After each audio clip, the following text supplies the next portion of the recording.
Okay? Tapos na yung unang banlaw. So, papasok tayo ngayon sa uling banlaw with downy.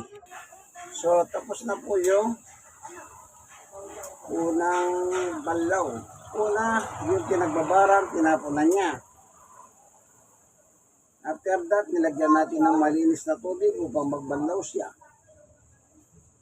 So, tinapon na niya rin po yung tubig, tapos na siyang magbanlaw. Eh, kinakarga na natin panguling banlaw with downy para mabango yung damit diretso dito sa mismong damit yung downy. Ganun lang po, ano?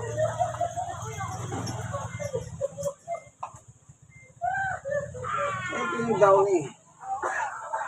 Ilalagay natin ito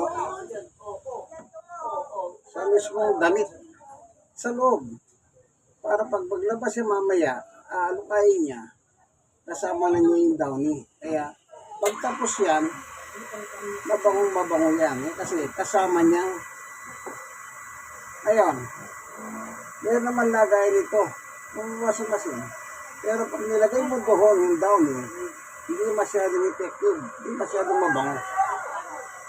Hindi kagaya ng isama mo na dito sa mismo loob yung downy. May nagaya din downy ito, kaya hindi masyadong mabango. Kaya ang gagawin natin, ilalagay na yung downy.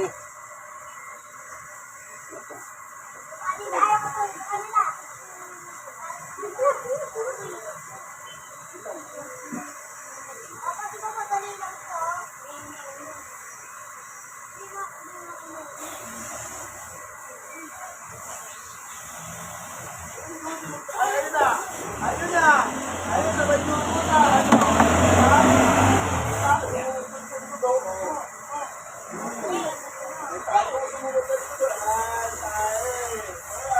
Ayan, nakalagay na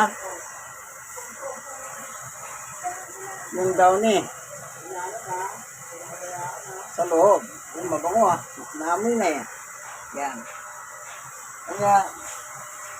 Kaya mamaya pag nag-ikot na naman yung washing machine,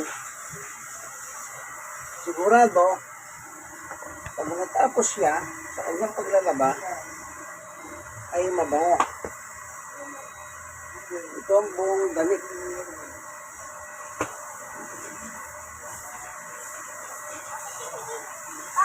Itong damit mga itiman, hindi pumupupas. Yan.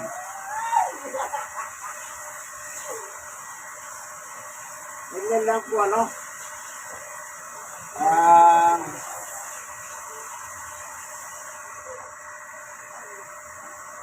Ganyan lang paglalaba ng ganitong klaseng washing machine. Ay, sinabi ko kanina, bakit tinimbang ko yung damit? Kaya nakalagay dito,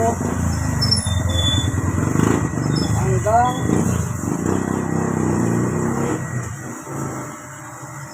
ayan o.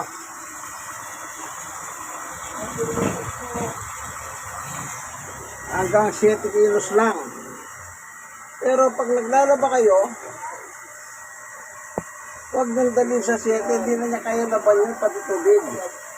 Ang pinakamaganda, 4 lang. Pinakamataas, 4. At kung may mga malalaki, 3 medya lang. Para yung makina po ng washing machine, hindi mahirapan. Ano ba, mayroong malalaki, robot, tuwalya, damit, pantalon.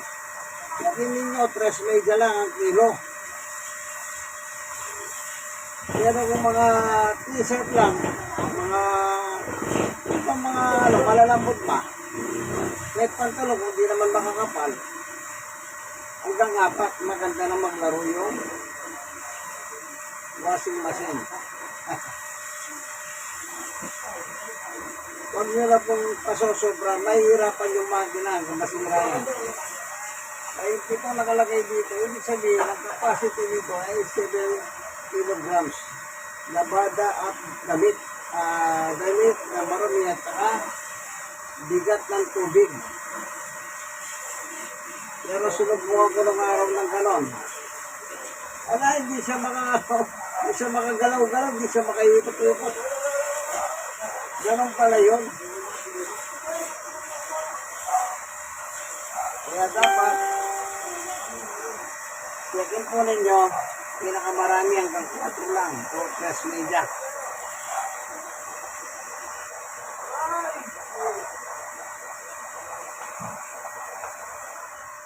So yung tubig niya, hanggang labi lang. Hanggang labi, dito. Huwag yung pasosobra kasi susuka niya, ilalabas niya, itatapon niya sa drain. Ayan, mandar na, no?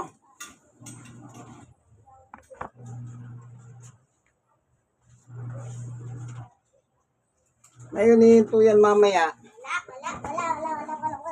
Ibig sabihin, kulang ako sa tubig kanya. Ang gagawin mo, dadagdagan mo lang hanggang makarating ka ng tamang measurement niya. Basta hanggang labi.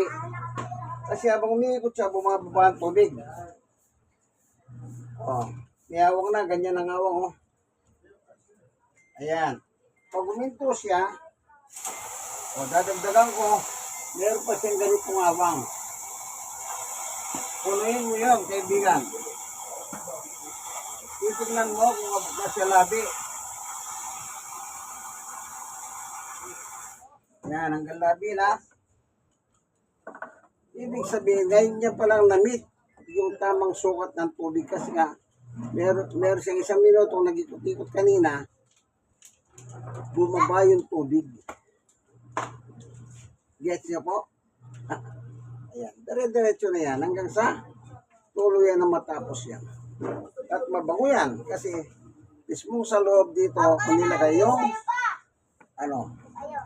mabango yung surf fabric conditioner. Ngayon, ito meron ito yung kulay blue. Yung sa gilid dito, yun yung blue. Pag doon mo nilagay, hindi masyadong effective. Hindi masyadong mabango. Yung kaibigan kay Jesus Brother Manny Bautista, siya po ako senior citizen.